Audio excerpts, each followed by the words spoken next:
move on to something else. That's very sad, I think. Okay.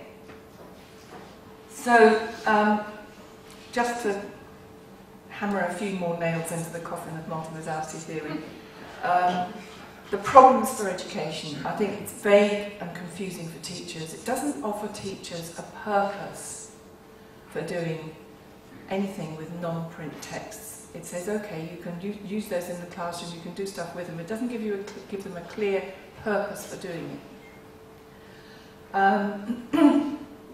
So they fall back onto that default position of saying, well, it supports other work, it motivates children, and of course it does, that's true. There's a lack of historical context, a lack of clarity about what's really new.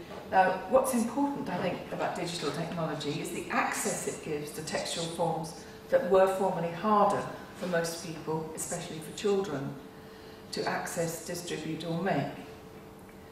And although SMS and social media are new forms of production and distribution, the kinds of message they enable aren't really very different from a lot of earlier forms, like postcards, gossip, telephone conversations, graffiti.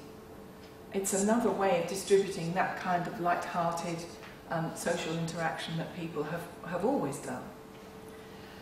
And I think one of the major watersheds of the last 35 years, that I think probably puts all of you in the later bracket, it was the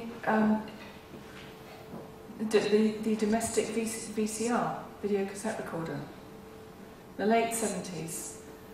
That gave people, again, particularly children, access to moving image in a new way.